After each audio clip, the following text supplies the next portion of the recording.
Cannabis Common Sense, the show that tells the truth about marijuana and the politics behind its prohibition.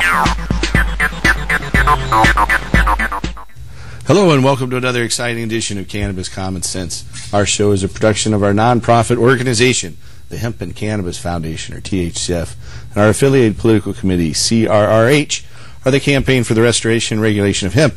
We're very excited and honored this evening to have two NORML directors, the National NORML Director, Alan St. Pierre. Welcome to our show, Alan. Hello. And Madeline Martinez, the Executive Director of Oregon NORML here. In addition to Tim Pate providing musical accompaniment with some nifty limestone carving that he's made there over his shoulder. We'll talk about that in a minute. He'll tell us more, I'm sure. And we have some film clips from Michigan, from opening of our new clinic there in Michigan, from Fox 2 television there. And we'll be taking your phone calls in just a minute, but we'll buy a couple crucial seconds by bringing on our infamous Dancing Cannabis Leaves.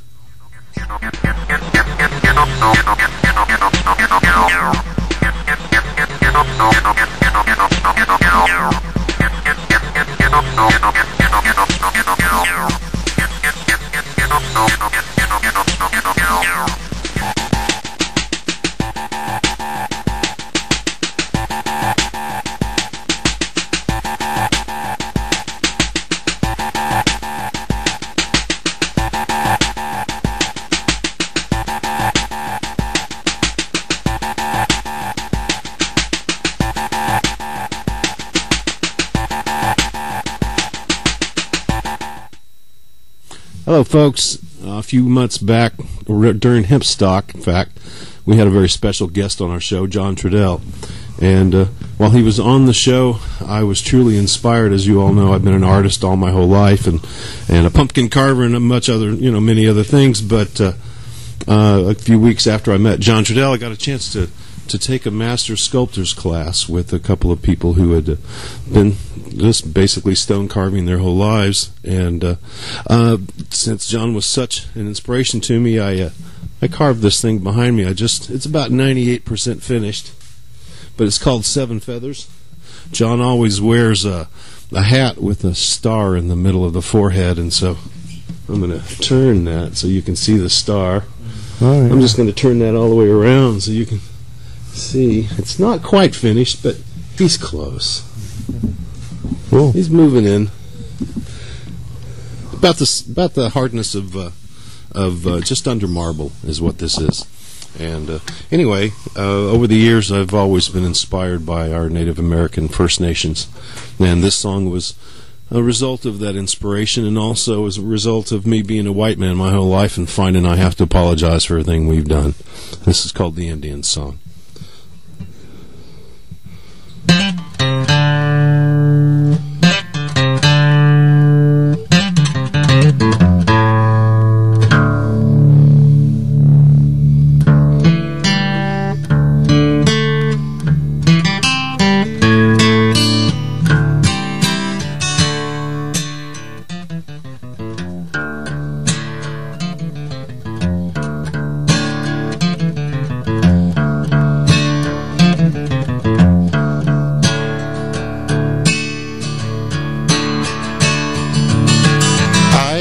Cherokee, I came on the Trail of Tears, and that's where I lost my wife, and now she's gone.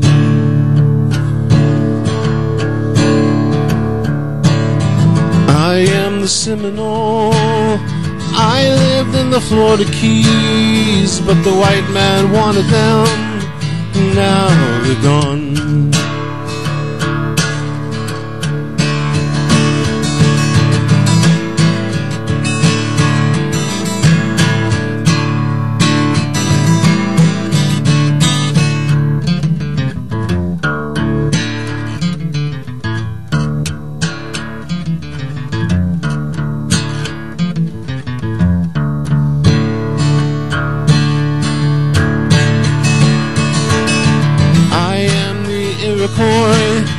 I lived in the Great Lakes North, but the iron ore is there, and now it's gone.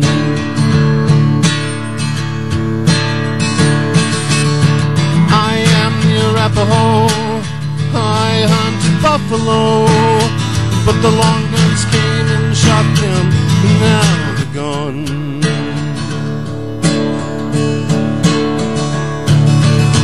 I am the Inuit, I live in the cold lands north, but they say that oil is there, but soon it'll be gone.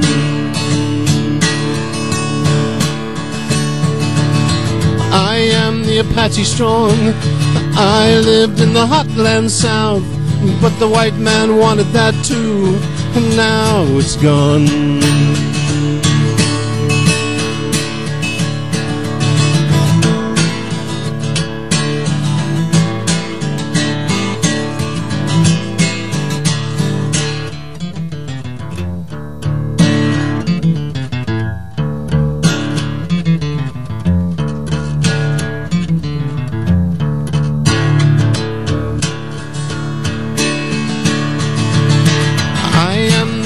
Took. I lived on Wapato, but the smallpox came and took us, and now we're gone. Oh, I am the Snohomish, I had the salmon strong, but the gill nets came and took them, and now they're gone.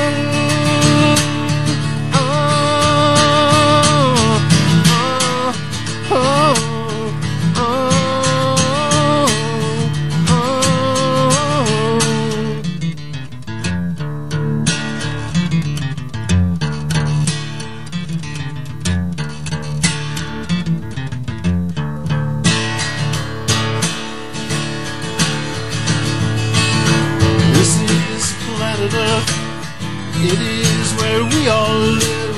If we don't get it right soon, it'll all be gone.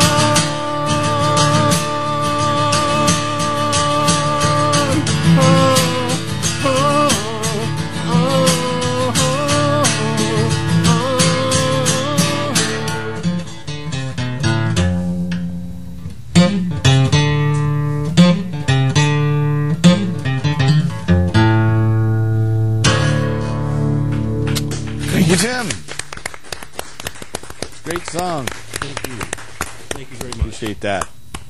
Very nice. Welcome back to our show. If you have a question for either Alan St. Pierre or Madeline Martinez, the director of the National Organization for the Reform of Marijuana Laws and the Oregon director of the National Organization for the Reform of Marijuana Laws, or myself, give us a call at 503-288-4448. That's 503-288-4448. Well, welcome to the show, folks. Hey, I'm happy to be here and talk to everybody about the Oregon Medical Cannabis Awards. Yeah, that's coming up tomorrow. Yes, it's tomorrow at the A-Bridge Event Center right down the street here. That's right. And I'm pretty excited. Alan's here. He's our keynote speaker. And I'm very happy to be here. To be able to have a group of stakeholders come down to a central business district and hold a medical marijuana-centric awards, a community building effort, speaks to where this is all going. I think so. I'm really excited. This is our 7th year. So it's pretty exciting. Oh, here I am. Hi. Last year, you got some major media coverage. I know they even wrote up the winners and everything in the Oregonian. They did. They actually asked us to please let them know who the winners were so that they could put them in the Sunday paper of the Oregonian. And for the first time, we placed 3rd in our medical garden, so I got a call from our lawyer in Hawaii a few days later. He goes, "Paul, you're famous." I said, "Why?" He goes, "You're in the paper." I said, "I am?" And they had reprinted the article from the Oregonian, and it said in there we'd come in 3rd in the, I don't know what other papers it was in, but it's definitely in the Honolulu Advertiser. It was in quite a few papers. We have a caller. Hello, caller, you're on the show. Hi, Paul. I wanted to know about originally when it switched to 4 people per provider. Yeah, that was the 1st of July, I believe. Was it? Yeah. What I wanted to know was your first show after that, you said, we'll just switch to them, being their own provider at my address, because you had several more than 4 people. Now, that apparently isn't so. Do you remember saying that on the show? And in some cases we did do that, but if there's any specifics, we probably should talk about them elsewhere. But yeah, I do recall saying that. Yeah, and in some cases, I think we did do that. Okay, that's what I wanted to know. Thank you much. All right, you're welcome. Bye-bye. If you have a question for us tonight, give us a call at 503-288-4448. And that's a perfect question for tomorrow's legal panel. Yeah, that's true. You should come down there, and you can ask the questions to attorneys. Brian Michaels is coming in from Eugene. We have Paul Loney, and it's going to be pretty exciting. Even John Lucy will be there, as well as the program manager, Tawana Nichols. Right. She's going to be there, and she's going to be doing her PowerPoint presentation just about the whole Oregon medical marijuana program. So it's going to be pretty exciting and really informative. Yeah, the whole transition from more patients to less is very, very difficult. Well, it's huge. Yeah, and it really is a problem for the patients who were relying on growers who could provide more, who are suddenly, well, now I can only take care of 4 people. Sorry, you 20 others. A lot of people were disenfranchised, that's for sure. Exactly. And that we're trying to help everybody out there. So if you aren't doing anything on December the 27th, that's a Saturday. It's the 4th Saturday of the month. We'll be having our cardholder meeting. Right. Yeah, that's pretty exciting, and we'll get you. You can meet. You have a chance to network with other cardholders. So that's pretty exciting. Tim, do you want to say something? Yeah, I was just going to say that for all of you regular listeners to the show, I'm sure you'll notice that week by week by week, we always consistently have people call in who have questions about medicine and needs, and there's always there's not a surplus. It's a problem. Always all across the country. Under amount, and we need more. I mean, there's people out here who need medicine, and they're not getting it, and that's the scary part. Yeah, exactly. And for the really sick people, they're not able to grow their own. And if they're disabled, they can't work, they can't finance any sort of equipment purchase to grow indoors, so it's very difficult. We have another caller, though. Hello, caller, you're on our show. Yes, hello. I love what you folks are doing, and I just have a simple question. Is it necessary to smoke the herb as opposed to just eating it? Can you get the same effects? No, the effects are a little bit different when you eat it. It lasts longer, for one thing, and it can be more intense. It's more difficult to adjust the dosage when you eat it. But for pain, spasms, seizures, and glaucoma, and neurodegenerative diseases, turns out eating cannabis is a more effective way to control those conditions than inhalation. And you can have inhalation either through smoking or through vaporization, and the effects either way are pretty much identical. So it doesn't have to go through a heating process at all? No, it does. In fact, it has to go through a heating process to activate it. There's a process called decarboxylation that strips the carbon dioxide molecule from the medicine. So we have a recipe to make capsules out of just leaf, and with leaf doesn't have much THC, but it's pretty high in CBD. And in fact, CBD is the compound that's responsible for relief of pain, spasms, seizures, glaucoma, neurodegenerative diseases. And so you have to heat it to about 200, 225 degrees for about 30 minutes. Then you can put it into capsules or food or make a tincture out of it. I see. Well, thank you very much. And that's after it's been cured. You want to cure it first for that type of application. I see. Thank you very much. You're welcome. If you have another call for us or a question about ending adult marijuana prohibition, restoring industrial hemp, or helping medical marijuana patients, call us at 503-288-4448. I have a question for you, Alan. I'd like to know what you can tell us about H.R. 5843. H.R. 5843 was introduced this past April 20th. Surprise. What an appropriate day. What an appropriate day. Surprise that we targeted that day. That is when the Congress, for the first time in 25 years, introduced a decriminalization bill. On the same day, they introduced H.R. 5842, which was a medical marijuana bill. As the Congress will depart here in the next few weeks, those bills will die. They will have to be reintroduced. We expect they'll be reintroduced sometime between March and June of this year. And, of course, our effort at NORML principally is focused on the decriminalization component of it. But, of course, medical marijuana is the most politically accepted within this Congress.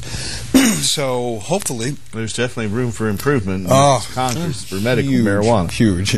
So, and as the new executive branch comes in, and it's a complete mystery, some of which we'll, I'm sure, talk about tonight, about what could potentially be happening or not regarding this change of administration. But that bill will die, and it will need to be reintroduced. Oh. Great. All right, we'll have another caller. Hello, caller. You're on the show. Yeah, hi. I actually had a question for Tim. I asked him at a medical meeting, an Oregon Normal meeting once about a Irish ditty that he played for a song or whatnot that I don't remember the name of it or whatever, but it was great, and I was wondering if he could play it tonight. Well, you know what? I got one more chance to play something later on, and just by chance, I'm in the right tuning for that little ditty. So, yeah, if it's the right one, yeah, I probably can. How's that? That would be awesome. Okay. I also was wondering... And I'm not going to tell you the name because that actually changes from week to week. You know that, don't you? Exactly. That's why I was just like, I told you, I was like, I don't know what the name of that is. And you're like, I don't either. So, also, asthma is a qualifying condition for medical card, right? Is that? Yes, it falls under a spastic condition. Yeah, and I've had asthma my whole life, so yeah, indeed. Yeah, that's what I was trying to tell my buddy, and he's like, "Dude, you're a liar." I'm like, "No, watch the show." No, I'm a very severe asthmatic. I'd spent a lot of time in the hospital until I obviously found the right medicine, and I have not had to stay in the hospital for asthma in over 23 years now. And for me, that's perfect. That's all I want to know. You know, and I immediately, once I started using it as my medicine, like all the other pain medicines and everything else, I found myself weaning off of all of the major medicines and the steroids that I'd been on for nearly 20 years at the time, and have been off of them now for 20 years, and that really made a difference in my life. It does. It's an astounding thing once you realize that there actually is a medicine out there that can help you, and it can. Heck yeah. See you at the next meeting. You bet. Thank you. Right. Thanks. Hey, you do requests, so that's good. Well, only if I know them. They're in the right tune, I guess. That's too. right. So, Alan, what do you think I was looking at the new site that Obama's got out there, change.org. Exactly. And reform of marijuana laws is way up on the radar there. They said that was going to be their forum to gauge things to change. And, of course, I know we don't have any response back, really, to see. But I know there's been some consternation about potential picks for the drug czar. Any chance Dennis Kucinich going to get picked for that? Who's been on this show a couple times, I might add. I see that there's an effort to recruit Ethan Nadelman. Yeah, that would be great. That's terrific. Well, I guess on those 2 points, that would make it the drug bazaar, wouldn't it? Oh, yes. No. We know it's terribly bizarre. We get a little bit of science in there for a change. I know. The site that you mentioned, yes, in the last couple of days, Normal and others have really directed a lot of folks towards telling Obama's transition team that in the milieu of criminal justice policy reform, marijuana law reform, drug policy reform is right at the top of that. And clearly it is. We see numerically, metrically, that is what people want to change in the criminal justice laws. And yes, the people that the president will pick around him will always be problematic for us in this cycle. All drug warriors, Rahm Emanuel, likely Jim Ramstad, the drug czar.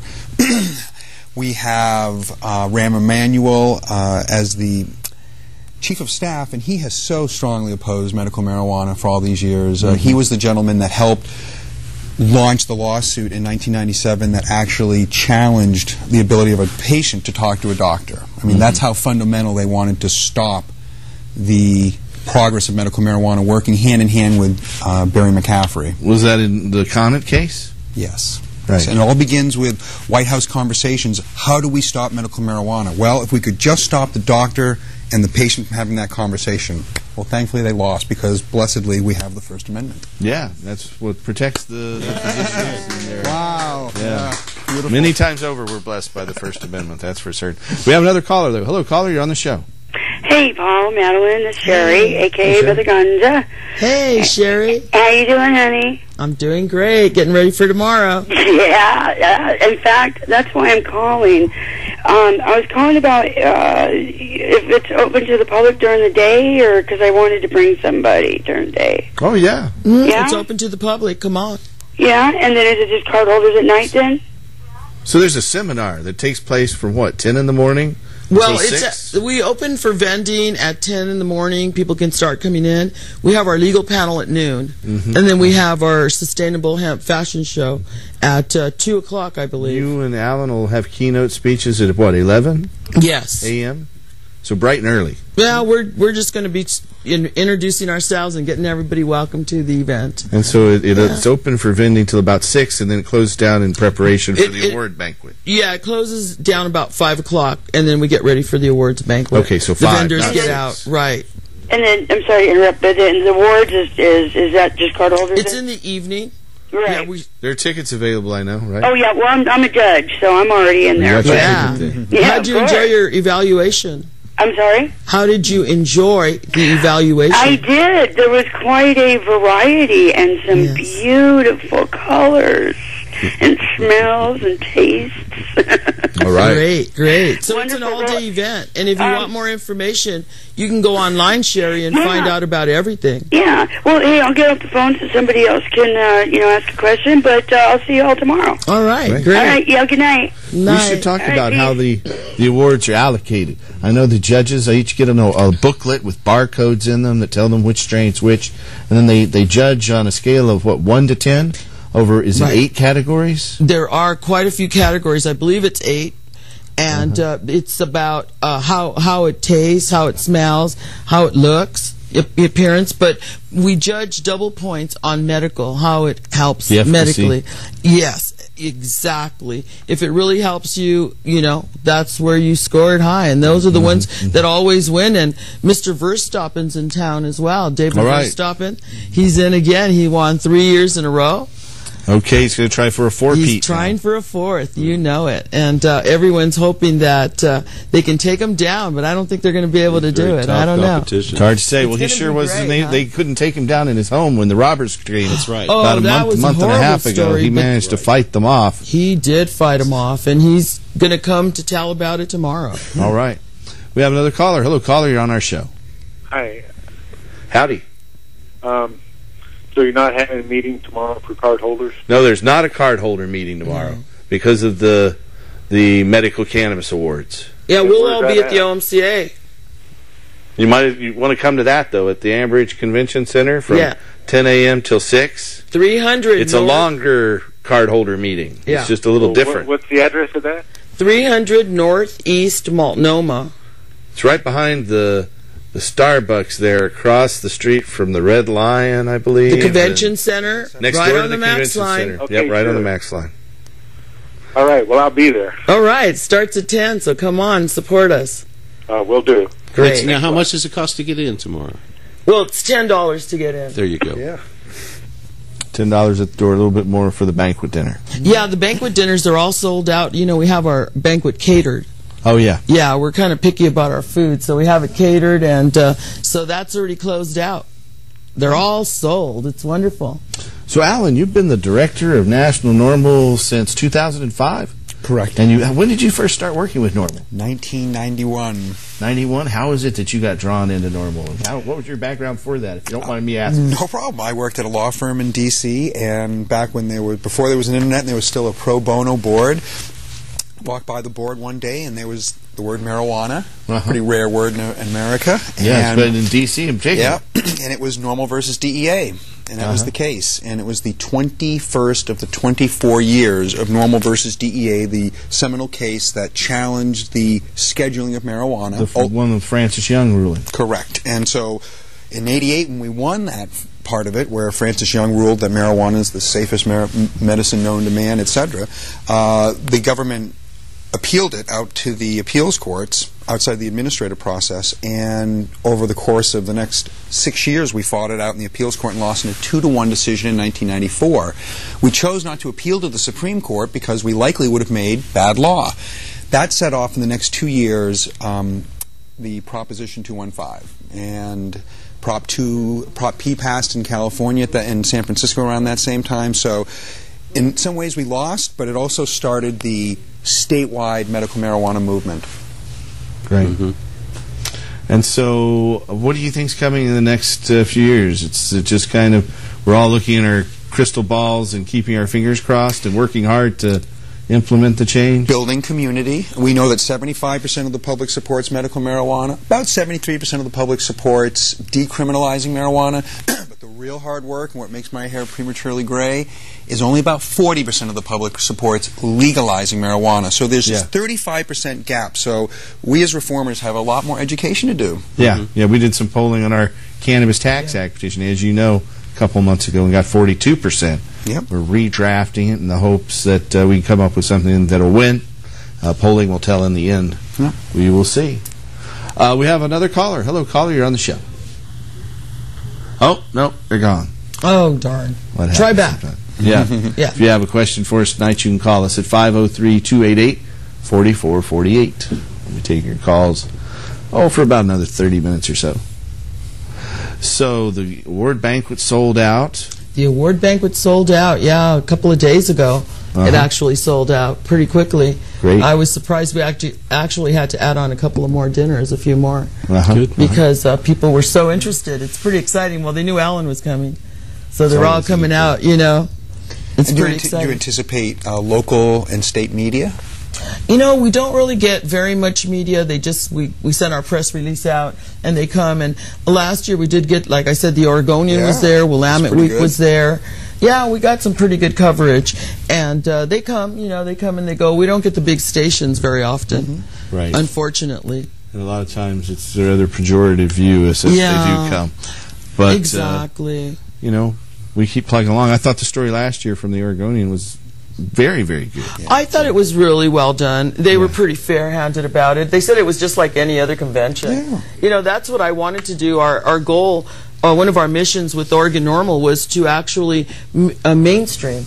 And we have done that. We have really mainstreamed. When you become part of Portland popular culture, I think it's pretty amazing. I'm really pleased with where we're headed. Yeah, definitely. We've reached at least we're partially at our end goal. And every time the media seems to want a story, they call Oregon Normal, so that's pretty exciting. Yeah. Or they call Alan. And if it has to do with Oregon, we refer them back to you. Yeah, exactly. It works out well. We've got another caller. Hello, caller. You're on the show. Hello. Hello. Yes. Hi. Hello. You're on the air, or whatever. Well, yeah, I'm sorry. I've got a lot of medical problems, hepatitis C, chronic pain, and when I have tried it, it seems to help, but I need more information on how can I get in contact, or are you at the 300 Northeast Multnomah, or, to get more information on what I can do to help, or learn more, because this is the first time I've seen your show. It's great. I really support it. And great. Alcohol's a drug, and it destroys people. I just can't believe. Especially if you have hepatitis C. Yeah. Yeah. So, you mentioned the Oregon Street address. It's actually 800 Northeast Oregon Street. The medical marijuana program's up on the second floor there. They have information there. You can come by our office at 105 Southeast 18th Avenue. Okay, we have a lot of information on it there.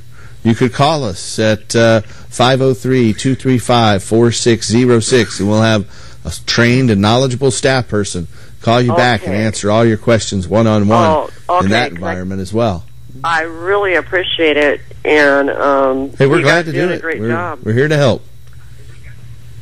Yeah, it takes a lot, and bless you all. Right, but your conditions definitely qualify you. Your chronic pain and nausea definitely qualify you for a medical marijuana permit. 5'2" and weigh 100 pounds. Well, you need the appetite stimulant aspect of cannabis. It's kind of a detriment to me. All right. Thank you so much. You are very welcome. Take care.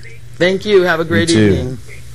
If you're one of those people out there and you need more information about medical marijuana here in the Portland area, you can call us at 503-235-4606. That's 503-235-4606. And if you're outside of Portland, you can call our toll-free number at 1-800-723-0188. That's 1-800-723-0188. Now, I know, Alan, you just got back from the legal convention down in Key West. Yep. Tough junket. Yeah, it is. It's a fun place to go, especially this time of year. I was up in Michigan. I know Matt Abel and Marge Russell were there, and they were very anxious to get down to the sandy beaches down there. And, but I stayed. I stayed in cold Detroit, and we waited for the day the medical marijuana law went into effect, which coincided with the national and I will tell you that we celebrated remotely. Passively, and we celebrated. It took a lot of hard work putting together the press conference and getting the patients through the doors and opening the office. But, you know, people were very receptive. When I went to this office building, before I rented an office, they had a big banner up, "Welcome the Hemp and Cannabis Foundation." I think these are our people here, you know. This is a major complex. I think the Midwest largely, there's so much pent-up need for medical marijuana in the Midwest. So many veterans, so many people that are caught up in the nightmare of the pain clinics. And so normal legal seminars for 25 years teaches lawyers how to get people through the criminal justice system as best as possible. I mean, yes, in many cases, if you get caught with marijuana, you're dead to center, guilty, but to help mitigate the terrible circumstances that come out of getting arrested. You help train lawyers and help them get together and form a little community. There are 580 lawyers on the legal committee, and I believe there are probably 10 to 15 in Oregon. There are probably 10 right here in the Portland area. Yeah, exactly. Well, it's a very valuable service. I know it's helped a lot of folks stay out of jail. We have a film clip, in fact, from Michigan that we're going to run now that was filmed last Thursday, December 4th, a week ago Thursday. After that, we'll be back to take some more phone calls. I hope you enjoy this. I'm Lila Lazarus. In HealthWorks, remember Proposal 1? It's the one which allows the use of medical marijuana. Well, it takes effect today, and as Fox 2's Al Allen tells us, there's already one Metro Detroit clinic offering pot. Now, the marijuana law is in effect. Voters approved Proposition 1 last month by 63%, but there's still major opposition from the medical and police community. Charles Snoddy is from Flint. He has a rare joint and bone disease. He says it's hereditary. Constant pain from his knees all the way to his fingernails. He says he's tried painkillers like Oxycontin. He said they have serious side effects.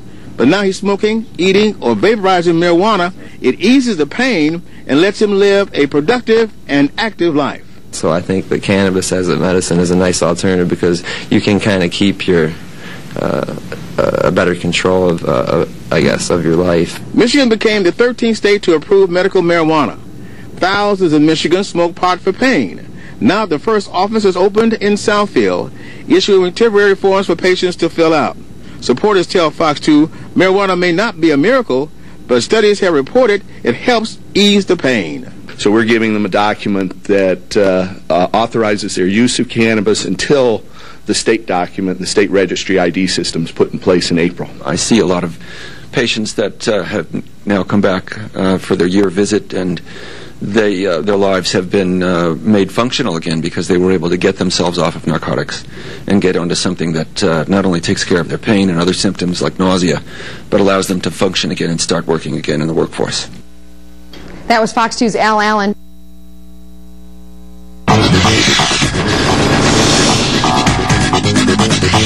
A month after Michigan voters approved it, Proposal 1 is now in effect. One Southfield clinic is already making medical marijuana available to those with a prescription. Patients who use it say it's a good alternative to other pain medicines like Vicodin and Oxycontin. So I think that cannabis as a medicine is a nice alternative because you can kind of keep a better control of, I guess, of your life. Their lives have been made functional again because they were able to get themselves off of narcotics and get onto something that not only takes care of their pain and other symptoms like nausea, but allows them to function again and start working again in the workforce. Although the proposal passed by a wide margin, some police departments still oppose it. They say it will make marijuana more available to children and to people who just want to get high. we always have to face is it's going to make it available for children. Well, here in Oregon, the use by kids has been dropping. Yes. You know, as old people need it, it doesn't seem to draw the kids. Boy, I want to be like my sick old grandma. And I want to Nobody wants to have a loved one or oneself qualify for any of these disease types. I think that that's been one of the terrible canards that the federal government and our opponents portray, that this is an excuse to get high. Unfortunately, prohibition is such a failure. Our kids can easily buy marijuana to get high. That's the absurdity of it. They're selling it in the high school. Of course, you can buy marijuana in a maximum security prison. So yes, that's true. Yes. We have another caller. Hello, caller. You're on the show. Hi. Yes, I have a question. Now, I don't know if it's true or false, but I was told that if you are on food stamps, that the cost is only $20. True or false? That's true. It is. The state fee is normally $100, and if you're on food stamps, they drop it to $20 here in the state of Oregon. That's the state of Oregon fee. I want to emphasize. Okay. Now, I was also told that it costs $270 for the doctor visit, registering with Oregon. Is that true? If No. you weren't on food stamps? No. There's there's a varying fee in the private clinics out there, and it generally ranges between $150 to $200. I know at the THCF medical clinics we have a sliding scale, and if you have food stamps, it's dropped below that. Okay. Now, I have 3 bulging discs, degenerative joint disease, and chronic back pain. Do I qualify? Oh, yeah. Yes, about 3 times over there. You definitely qualify. Okay, For more information, I recommend you call our office at that number, 503-235-4606. We'd be happy to answer any questions you have or give you any information about how to become a legal registered medical marijuana card holder.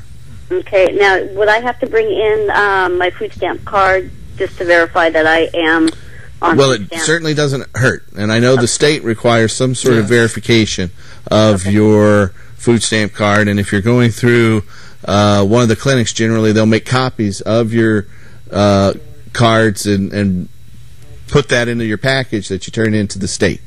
Okay, yeah, because I take 10 milligrams of Valium every night. Gosh. I go through about 120 10-milligram Percocets in a month, and it's kind of getting old. You know, a lot of patients are able to dramatically reduce or completely get off of those drugs by using cannabis, and we find you can get the pain relief from cannabis even without getting the high associated with cannabis by using the leaf as associated with the flower.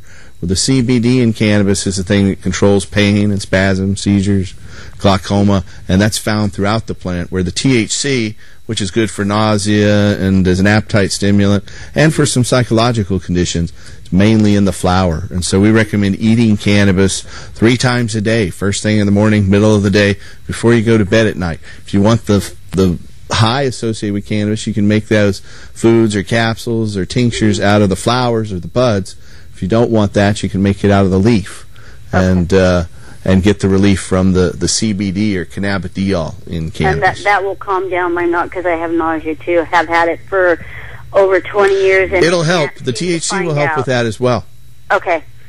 All right. Well, thank you very much. And then I can just call this number that's on the screen right here, the 4606. Exactly. 503-235-4606. We'll be happy to answer any questions and help you get a permit. Okay. And about how long does that take? Well, you know, if you've got your medical records, it takes about an hour and a half. Oh, okay. And about half of that is orienting you to the state program and, you know, kind of teaching you about what you need to do to stay in compliance with the state law. And then a nurse or doctor does a physical exam. Then the doctor writes up all the documentation necessary for their medical chart and for you to turn into the state. And you leave with all the documentation you need to turn into the state with that $20 payment, since you're on food stamps. If you weren't on food stamps or the Oregon Health Plan or Social Security's Supplemental Security Income Program, then it would be $100 a year. But since you're on the food stamps, that knocks the fee down to $20 a year here under the Oregon program. Not necessarily do I have to have like a referral from my own physician? No, you don't have to have a referral, and it's up to you whether you tell your own physician or not.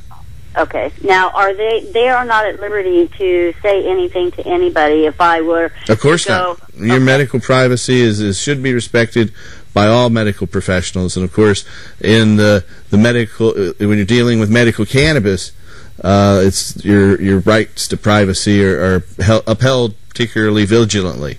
And one time, I received a subpoena for 17 patients' records from a grand jury under the direction of the DEA, and we moved to quash those subpoenas. And in the end, the federal judge, in a rare move, moved to quash the subpoena, and we didn't have to provide any medical records.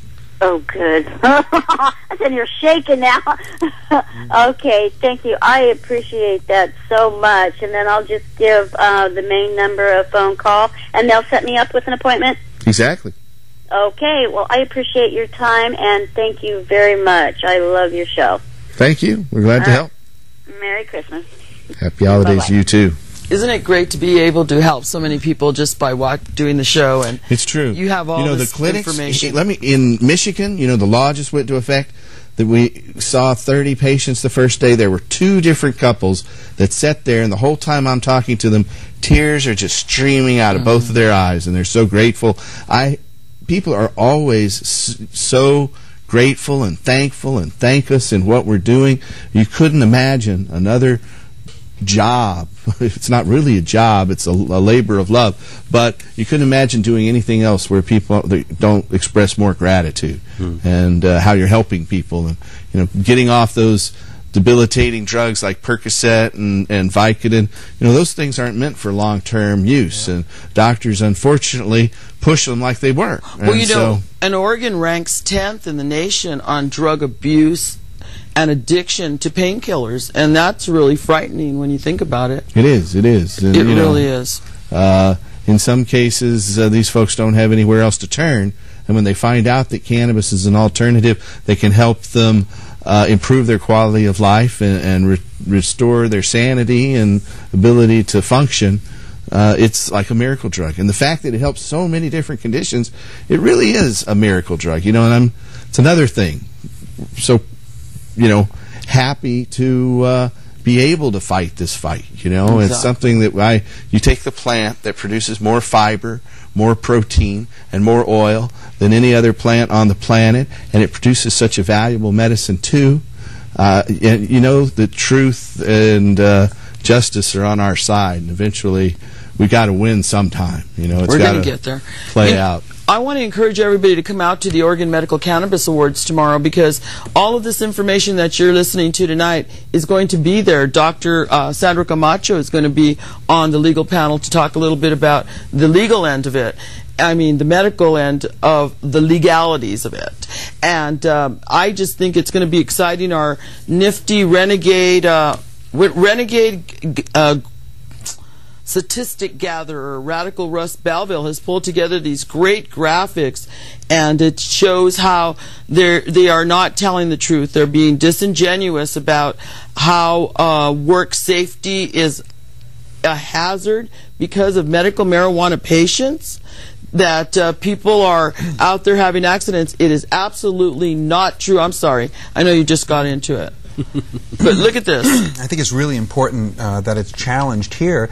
In the 13 states that have medical marijuana, there has been no concerted effort using this narrative that somehow or another medical patients are a jeopardy in the workplace, that their at-home responsible use of medical marijuana creates an endangerment in the workplace, when we've got hundreds of thousands of pharmaceutical drugs out there that individuals can use, of course, responsibly and not in the workplace necessarily. So this absolutely has to be challenged here. If it isn't done here, it will absolutely cascade to the other states. It definitely will, and the fact of the matter is that the statistics show that it couldn't be further from the truth. Right. What they're out there preaching and what they're saying. As you know, they're trying to establish a beachhead here. That's right. To be able to roll back our laws all across the country. Well, one of the great things about Oregon is the laws in this country began to change in this state. And for me, in the nearly 18 years I've been at Normal, one of the most significant items that ever happened, the point on a chart, was in 1997 or 98, when the voters of this state fought the efforts to recriminalize marijuana and voted at the 68th percentile. 68th percentile. That tells you how progressive and common-sensible Oregonians are. Right. Right. I remember that battle well. We agree. The legislature voted by 70% to recriminalize it, and the governor, who was a doctor, signed it into law, and then we put it on the ballot and we beat it I've never in every seen, county in the state. Never seen a situation where the citizens checked the legislature more than in that, and it was just warmed the cockles of my heart sitting at a desk in Washington, D.C. Beautiful. Yeah. So if you're out there and you have a question for us, you can call us at 503-288-4448. We have another caller. Hello, caller. You're on the show. Hi, Paul, Madeline, Alan, Tim. How y'all doing? Good. How are you? Doing well. Doing well. I just renewed my card on the 1st of December. Congratulations. And my card expires on the 26th of December. How much time do I have to pay my fee to the state, my fine to the state? About 25 or 26 days. Oh, 25, 26 days. Yeah. As long as you get it into them by the 26th, you're okay. You could take it right into their office there on the second floor of 800 Northeast Oregon Street, right over by the Lloyd Center Mall, and pay it on the 26th. That is assuming that that's a weekday, and I'm sure they'll be open. It's not a state holiday. All right. If it's not, if it's a weekend, though, you better pay it before that. Yeah, go in before. Be safe. Well, won't my paperwork allow me to have a little bit of leeway after my card expires? Not after it expires. If I have the paperwork already? You know, that's an argument you probably don't want to make. Right. You know, you've gone to all the trouble to get the doctor to sign it and everything. I think I've worked this out. It's something like 12 cents, 14 cents a day that it costs for this thing, and your safety's worth more than that. Yeah. So I recommend go ahead and turn that thing in and don't worry about it anymore. Procrastination rarely pays, and in this situation, even less so. Yeah. Now, what's going to happen is that you're going to get your card. Thank you for the advice, and I appreciate it. Yeah, you're going to get your card, since you put it in at the last minute, you're going to get your card, and your card will not be from the day you turned it in. It'll be from the day they issue it, which ultimately ends up giving you an extra 3-4 weeks, sometimes a month or two. Over the last 9 years that I've been getting my card, each year when I put it in at that last time, I always get a little extra time. So I've actually ended up with an extra year now over that time. I've ended up with an extra year. I know a lot of other people who've done the same thing. It just takes them a little while to issue it, but you are legal because you have submitted, you got your receipts, and everything is good from that moment on. So you're covered as long as you keep your paperwork with you. Don't ever go anywhere without that paperwork with you. It's very important. Yeah, don't leave home without it. Yeah, don't leave home without it. And this is the program for tomorrow's OMCA, which is really exciting. To close in on that as we take another caller. Hello, caller. You're on our show. Yeah, hi, Paul. I got a question. I got some friends that live up near Spokane, and they was wondering where would they go to get signed up for a doctor and get their card at. Well, our doctor goes to Spokane 2 days every month. In fact, our doctor is going to be there Tuesday and Wednesday of this week. Okay, so Tuesday and Wednesday of every we're week. there every week, and there's an article in the Inlander, which is the weekly alternative publication there in Spokane. We've advertised in it for years, and a couple weeks back they had a 10-year look back at the medical marijuana law, and they mentioned our clinics, and our doctor was interviewed anonymously, and they used a pseudonym for him there. But, we've been going to Spokane for many years now. So that's like once a month on Tuesdays and Thursdays, you say? Say that one more time? Okay, what days was that again? Oh, Tuesday and Wednesday. Tuesday and Wednesday? Oh, no, it's Monday and Tuesday. My helpful staff who actually schedule these things and volunteer their time here on the TV show, too, are telling me it's Monday and Tuesday of this coming week in Spokane. Then we'll be back there every month. And for more information, you can call us if you're here in Portland at 503-235-4606. If you're up there in Spokane or anywhere else around the rest of the United States, you can call us at 1-800-723-0188. That's 1-800-723-0188.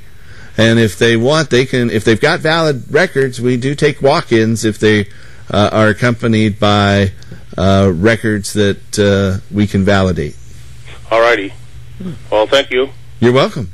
Bye. Bye-bye. Yep, and we work with a group up there, Cannabis, and Darren McCrae, right, yeah. who's been a very influential person in that area for some time, and is a group that helps a lot of patients throughout the Spokane area. Yeah, he does a good job up there. We started seeing patients in our Spokane office from Michigan, and that told us, well, maybe we should start going to seeing them in Michigan. I mean, not Michigan, Montana. There you Montana, that's what I meant to say. The other M state that we now have. Yes. So where have you been? Michigan? You've been all over the place. I was in Michigan last week, and this week I went down to our Riverside, California office and drove through Joshua Tree National Park and the Mojave Wildlife Refuge to... Wow. I took the scenic route to Las Vegas, came back on the freeway last night, and flew out of Ontario this morning on a 6 a.m. flight and got into Portland at about noon through San Francisco. I was on the plane most of the day like you, Alan. Yeah, so I can appreciate that. it gets old after a while, though. There's nothing glamorous about traveling these days, but the country's so big, the needs are so terrific. There's been such a dominant, oppressive, prohibitionistic government on top of all of these poor people who are just seeking relief when we speak about medical marijuana. So the idea that now 65 million people live in a state or municipality where there's medical marijuana, and considering that when you and I got involved with this, nobody other than the blessed Acapulco 8, as they were known, right, the legal patients who get their like Elvie Masika, who they showed in that film. That's right. That's Just before I came on, they had Elvie's face on the screen. She was not there, I want to add, but she's one of the few people who can smoke in front of a camera legally. That's right. So, she and Irvin and others are B-footage in all newsrooms around the United States. Right.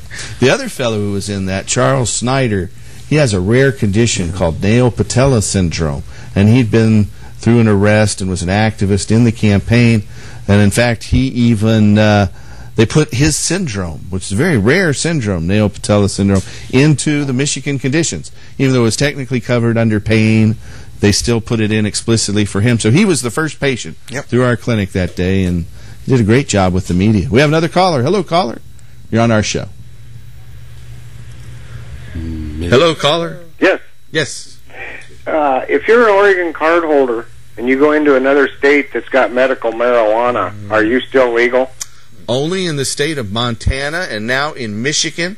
What about Rhode Island? Some people and Rhode Island. And Rhode Island. So three other states now. Wonderful. But you're not legal in the other states that have medical marijuana because they don't have reciprocity, nor are those patients from those other states legal when they come to Oregon. The Oregon law is just for Oregonians. Okay, what other states do have medical marijuana? Well, there's California, Oregon, Washington, Nevada, Colorado, Alaska, Hawaii, New Mexico, Michigan, Maine, Vermont, Rhode Island. What am I missing? You got it. And Montana. Okay. Now, is there going to maybe be something happening to where it would be legal in all those?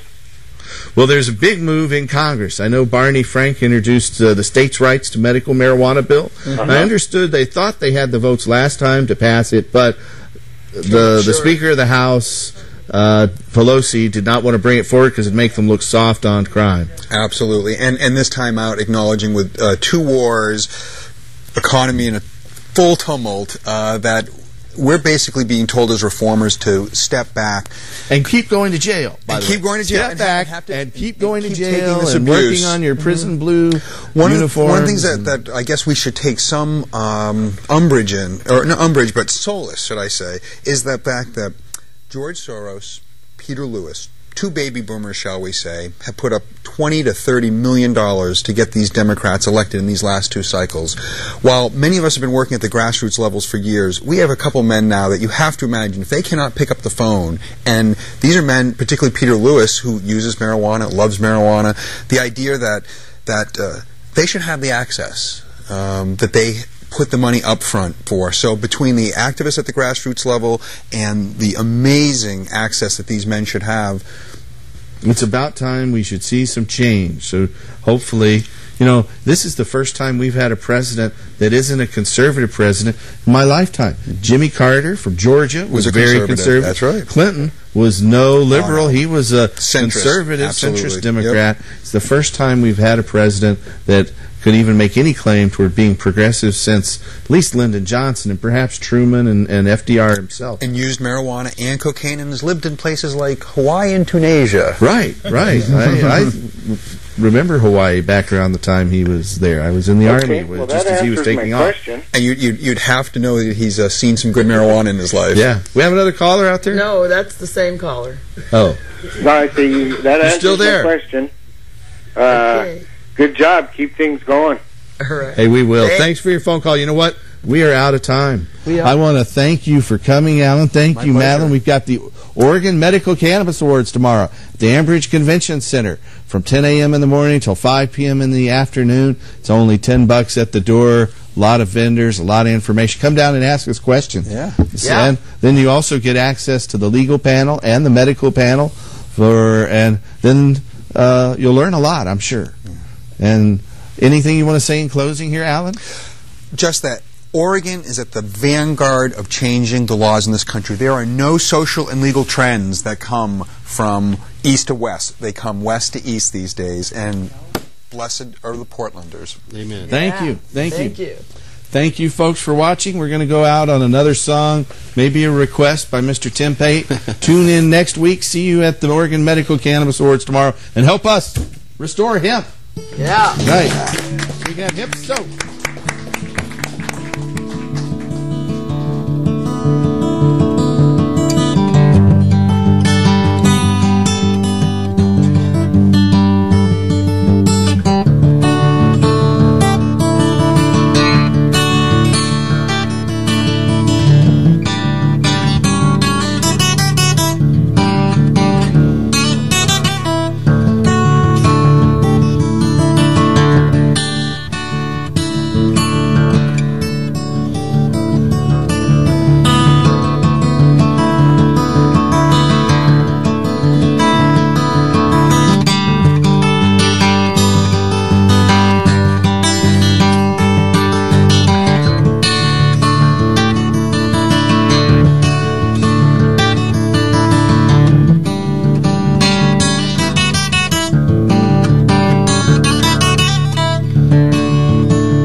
See you next week, folks. Good night.